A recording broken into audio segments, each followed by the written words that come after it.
Well, I did say that we're keeping tabs on Nigeria's democracy, and this morning we have in our studios Mr. Abdul Oyakire, who is he's a member of the City Boy movement in Edo State. Thank you for coming on the program. We also have with us Mr. Obede Ifaluyi Isibo, who is the former commissioner, Digital Economy, Science and Technology in Edo State, and also the organizing secretary of the PDP in the state. Good morning and welcome. Good morning. Thank you for having us. Well, gentlemen, we're looking at this particular issue. The APC seems to be expanding. Yesterday, we saw the governor of, I think it was Taraba State, who was saying that he's postponed indefinitely his rally joining the All Progressives Congress because of solidarity with the president to let's say, wait until maybe the girls who have been abducted in Kebbi State are returned. But nonetheless, people are watching and they're worried about the state of Nigeria's democracy. There have been talks around a one-party state, and this talk has been on for quite a while, I think since last year, when the president visited the National Assembly, and the president had a tongue-in-cheek response, to that particular issue. But nonetheless, the conversation has gone on, especially as we see more and more governors defect to the All Progressives Congress. Are you worried? Let me ask you, Mr. Obede Ifaluyi Isibo. Well, thank you. Thank you again for having me. Are we worried about governors leaving the PDP to the APC? As an individual, yes, I'm worried about governors leaving. But as a party, we're not worried because governors leaving is not the same as the people leaving. The people are the ones who truly own the party. The people who are the ones who truly own the power. They decide who gets elected and not individuals like governors. We've seen before where governors who were even on the ballot lost elections woefully in Nigeria, where they were defeated by people who didn't even have elected officials in their party. We saw it at the last election. So that governors are leaving because they are afraid of not getting re-elected, because they are not comfortable with the ability of the presidency to decide who wins an election in Nigeria. I think it's shameful. We ought to be, as a people, express our shame, if you allow me to use that governors who ought to be delivering dividends of democracy to the people are even more worried about re-election. And not just that, they don't have confidence any longer in the electoral system. They don't have confidence that the people's votes will count, because they've seen the situation where we have had strong men in Nigeria today who now decide the outcome of elections. We saw it happen in Edo State, where the president has had an interaction with APC members, and he said, I will give you Edo State, without recourse to the Edo people, without recourse to the voters, without recourse to the wish of the Edo people. And we saw it happen. The president eventually gave them Edo State. And so governors are afraid that even if we have a democracy, or we pretend to have a democracy, we cannot vouch for the votes of the people that should count at the election. And that's why you're seeing governors, some of who do not even need to get re-elected, are running to the APC because they're afraid, they're pressured, they're coerced, and that is not how democracy should be. So to the question, we are not, the Nigerian people are ashamed that we're seeing this happen, because the idea is to have a one-party state. And it will not happen in Nigeria, because there are people in Nigeria who feel that the vitality of democracy is enshrined in a multi-party state. I don't know how you respond to that, Mr. Oyakire. This City Boy movement, has it really taken root in Edo State? Because there are those who say that they still remember what happened in the 2019 elections in Edo State, where the people of Edo rejected the APC and said, Edo no be Lagos. So this City Boy thing, we understand, came from Lagos. Has it taken root in Edo State? Yeah, thank you so much. Good morning, Nigerians. Before I respond to that, I would like to speak on the issue of governors leaving the PDP. I think the analogy that best suits that illustration will be the dead horse theory. So you see, there is this theory when you do business administration, where they tell you that if you continue to flog an object continuously thinking that it is going to work, you continue to recycle the same old ideas thinking it is going to work, you will eventually wake up to the reality someday that you've been overtaken by events, by the tide of history. The PDP over the years may have been a formidable force, but in the recent past, PDP has become a shadow of itself. Its method had become obsolete. Its political style and leadership style has become irrelevant to the political dynamics of today. And the talk of having a one-party system, you see, back in 2023, the discussion was, oh, Nigerians are going to reject the President Bola Tinubu administration for the changes it is bringing on board, particularly with the removal of subsidy on day one of the administration. But over time, it has now snowballed away from that. It is now a discussion of, oh, the president seems to be capturing everyone. It is not capturing, basically. When you have an idea, you see, ideas rule the world, and a lot of people are beginning to key into the ideas of Mr. President. These governors, some of these governors do not even have an election to run for, but they are keying into the renewed hope agenda of Mr. President, which we have seen hover around in the country. So I think the PDP should be wary. They should wake up from the dead horse mantra that they still are flogging.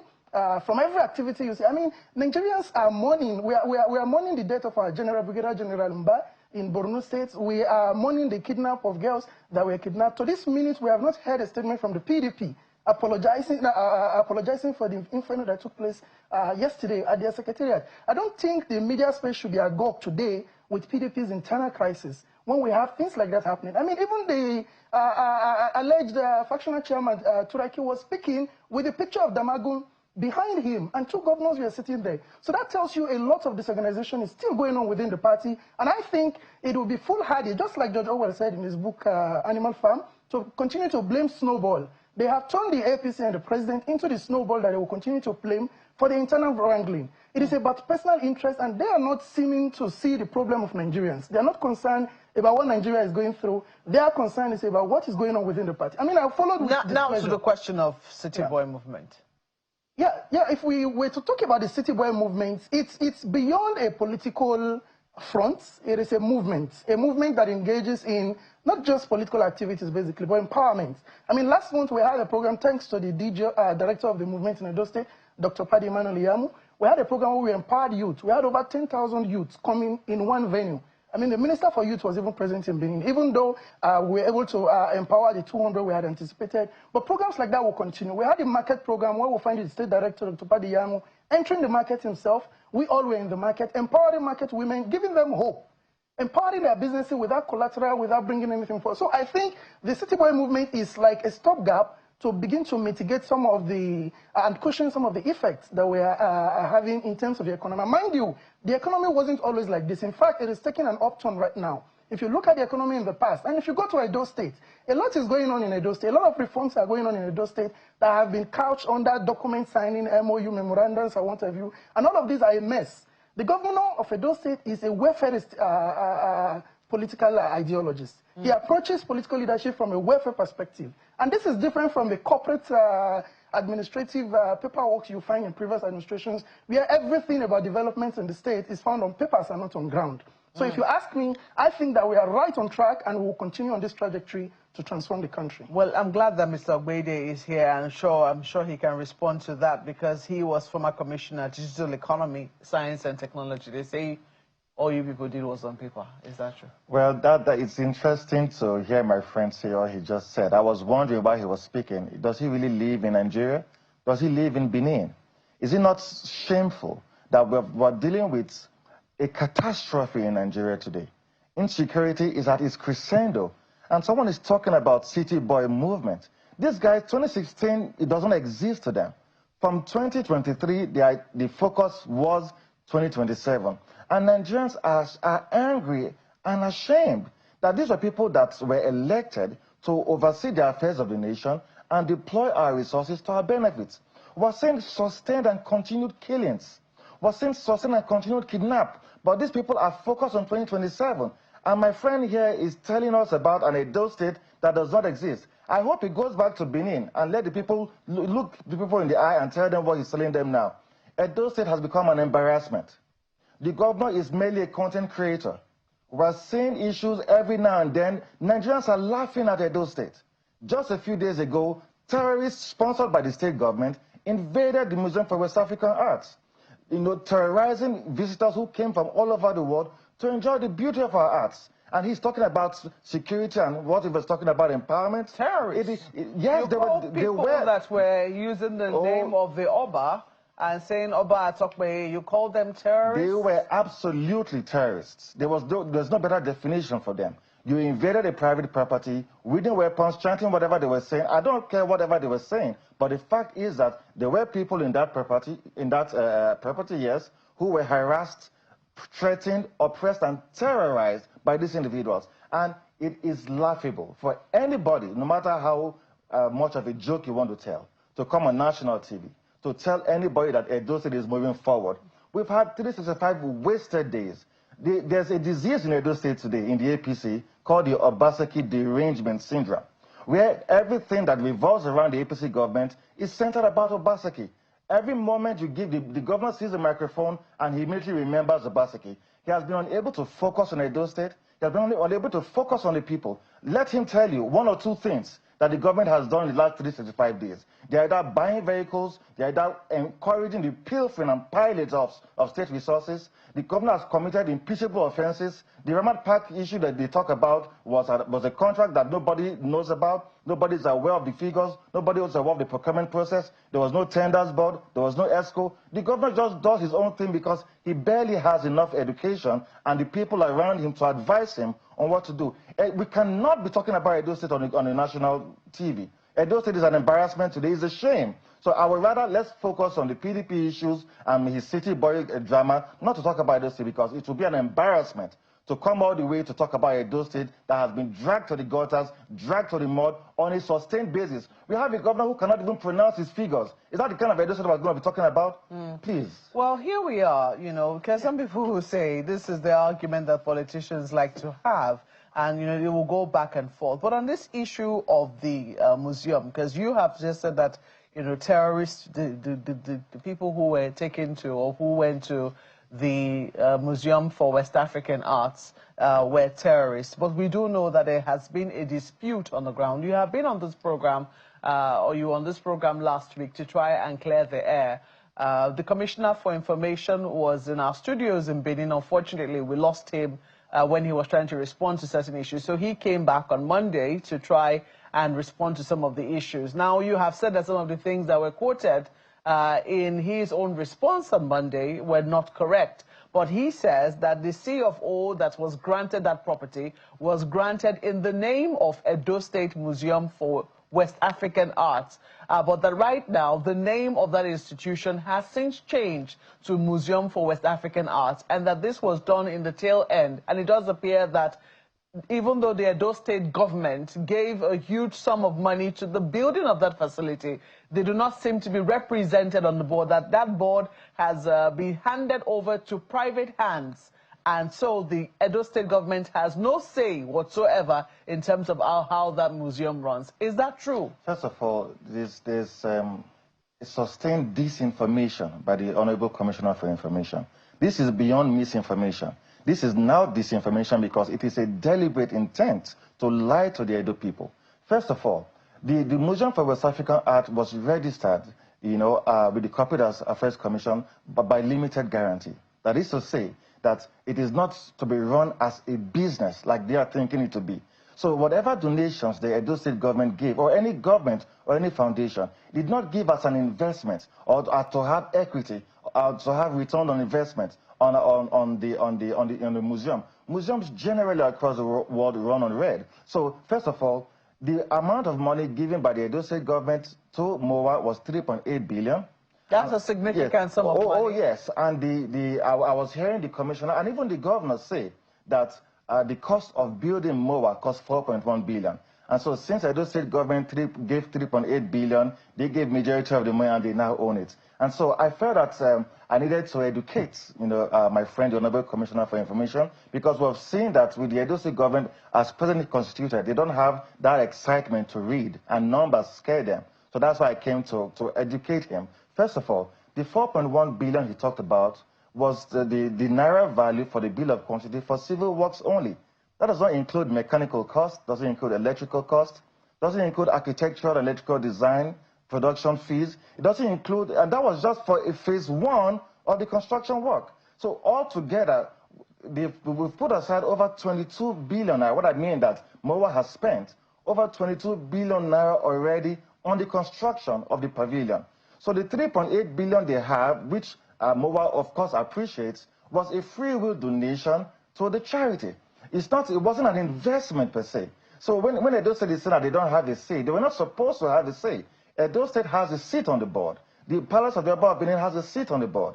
The Benin Traditional Council has a seat on the board, just as other interests, foundations, government who are donated. So everybody who made donations to MOWAA, they have seats on the board. So if the Edo State government is unwilling to take up their seat, that's not the fault of anybody. Everybody there's supposed to be a buy-in into the whole idea, which there is. So the wanting to take ownership of MOWAA by the Edo State government is not just tongue-in-cheek, it's kindergarten, it's asinine, ludicrous, makes no sense at all. It's just like you give a donation to a church. For example, the governor a few months ago gave 2.5 billion naira to UBTH.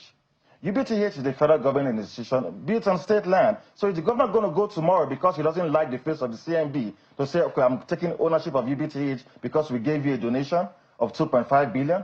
So the donation that they gave of 3.8 billion to MOWAA was a free will donation, like many other individuals did, way above what the Edo State government did, and it was done willingly, so that we can build that museum that would, in turn, turn around the GDP of the state, improve the economy, create 25,000 jobs, and improve the lives of the people. We have people all over the world celebrating MOWAA, coming to Edo State, coming to Benin to enjoy the splendor of modern and contemporary art. Well, but we're having Edo people wanting to destroy what development has come to the state, and that is a shame. And the Edo State governor, you say you're having Edo people, wanting to destroy. That is absolutely what it is, because this back and forth is needless. So did you seek the buy-in of the people of Edo State? No, hold on, sir. There's a buy-in of the people of Edo State. The average Edo man today, or the average Benin man, is excited about MOWAA.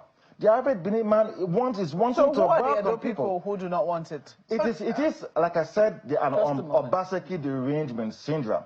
Whatever Obaseki built in Edo State or encouraged in Edo State, there's been a deliberate attempt to destroy it. It's not just MOWAA, it's the Radisson Hotel, it's the Osioma power plant. Whatever Obaseki did, that is why, give my governor the microphone today.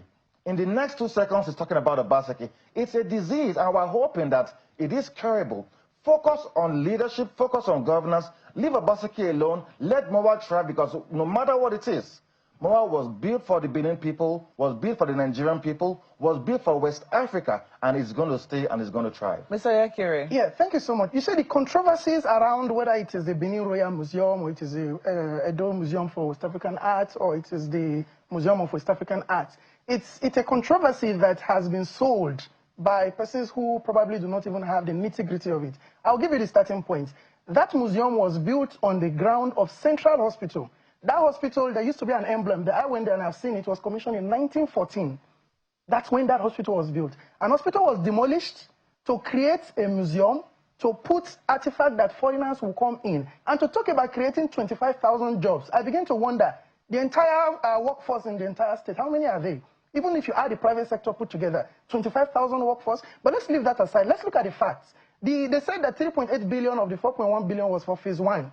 Where is phase 2? I have been there. If I went there, it was from that place I came to the airport to travel to Abuja yesterday. There is no line to put it. Where are you going to put phase 2? Where is phase 3 coming in? So all of these are stories, and just recently we're beginning to hear it was 20-something billion that were the total amount. All of these are reactionary measures that are coming as a result of the governor asking questions of who owns this building. You don't promise the palace. The Oba of Benin is held in high esteem in Benin. You don't promise the governor a birthday gift of gifting him the Benin Royal Museum, and then you turn around, you turn it to the Edo Museum, and then you use the government's land that was supposed to serve the common man, because that is the only hospital that is located at the center of the city. That's not true. And the distance from, let me finish, please. That is not true. Let me finish, please. No, don't lie to the people. distance That is from not true. the National Museum to this Museum of West African Art they are telling you now, it's a stone throw. If you stand in the National Museum, you are going to be seeing the new museum. And we begin to ask ourselves, what were the reasons for this? Is it that there was a need for this? We have a National Museum. If you stand in the National Museum, it's a stone throw to this MOWAA we are talking about. That MOWAA used to be a central hospital. In fact, it was known as Central Hospital Benin, serving the common man. And that is the state-owned central hospital in that senatorial district, providing affordable healthcare services for the people. This hospital was demolished, and the hospital staff were moved to a sickle cell center for them to attend to that. And some of them were scattered around. Some were moved to Stella Obasanjo part facilities and what have you. And we're asking the question, what is more important to the people? Is it a museum or to provide basic healthcare to these people? Okay. Now we have gone past that point. Sorry, 1 minute, let me finish. We've gone past that now. The museum is there. The question now is, you built a museum on a state land using state resources that it was donated, and you are telling them that they cannot access it, that it's a private investment. You see, if you go to Karl Marx, he will tell you about alienation. This is clearly alienation of the Benin people. And worse off is the alienation of the Benin Palace. Because all of these were done to undermine the authority of the palace. Forget about the sham they tell you about. They had a representative in the council, they had a representative in the board. Let the governor, Godwin Obaseki, the former governor, let him come and explain himself. The facts are there. The governor has already set up, he sent a document to the State Assembly to explain this. He's also set up a committee led by former governor to deal into this issue and investigate. And I think that even the other agencies should be brought in. More committees need to even be set up. The judiciary should even have a commission on this, because a lot of money, state government funds, went into this, and nobody seems to be telling anything. And you are saying that it was voluntarily donated. Okay, because we are totally out of time. Mr. Efalu Yisibo, the state government has now set up a committee led by Senator Adams Oshiomhole to, bring let's say, understand precisely what has happened with MOWAA. Do you think that the Obaseki administration will be sending a representation to clear the air once and for all to that committee? Well, first of all, the committee was made up of jokers, led by Adams Oshiomhole. You're calling him a joker? Oh, yes. You're calling a sitting senator of the Federal Republic of Nigeria a joker, a former governor of Edo State? That is how I perceive him to be. That is how I perceive him to be, and I have a right to how I perceive him to be. Number one, that's number one. He was the one who told the governor, the day the Supreme Court had given them judgment, he made it clear on video that he should revoke the land given to MOWAA. Before all of this happened, Oshiomhole has said, revoke the MOWAA land. So he was a biased factor on from the beginning. So such a person now, you put him as the chairman of the committee. That's why it's a joke. And it's a band of jokers. That's number one. Before the governor made that committee, he has sent a letter to the House of Assembly to investigate MOWAA. That has not been done. You have not waited for the report from the House of Assembly. You created another committee to do what exactly? While all this was still going on, the governor went ahead to revoke the land given to MOWAA. What sense does it really make? There's a House of Assembly committee investigating MOWAA. You set up a different committee investigating MOWAA. You are preempting that committee to revoke MOWAA land. Then again, the federal government has set up another committee to resolve the issues. Then yesterday, the House of Assembly has set up another committee, the House of Reps, to resolve the MOWAA issue. It is an Obaseki derangement syndrome that is affecting my friends. And to the lie that a hospital was demolished, it is not true. The Central Hospital was built in 1902, and by the early 2000s, it was no longer functional. It has become like a poultry farm. Governor Adams Oshiomhole built a central hospital just beside that hospital. So when they say a hospital was demolished to build a museum, he's lying to himself and it's just tongue-in-cheek. The central hospital, the special hospital was built by Adams Oshiomhole, equipped by Governor Obaseki, and I know people are using it. Yeah, let me explain something to you there. Yes, there's a Edo Specialist Hospital. But you denied it just now. No, we never made reference to that. No, and I think to call a sitting that is my opinion and it stands. It doesn't matter how you feel about it. It only tells you he is a joker. The mentality of the PDP. You understand? It tells you the mentality of the PDP. The national chairman calling for external incursion into the country. This is the mentality. This is the mentality. You're from Ego. In your local government, we just built a very gentlemen, we are totally out of time. We have to go on the program. Well, we have to thank you both for coming on the program. Clearly, it's going to take a while before this controversy settles. But we have had with us now studios Mr. Abdullah Yakire, who is a member of the City Boy movement in Edo State, and Mr. Ogbeide Efalu Yisibo, who is a former commissioner, Digital Economy, Science and Technology in Edo State, and also the organizing secretary of the People's Democratic Party in the state.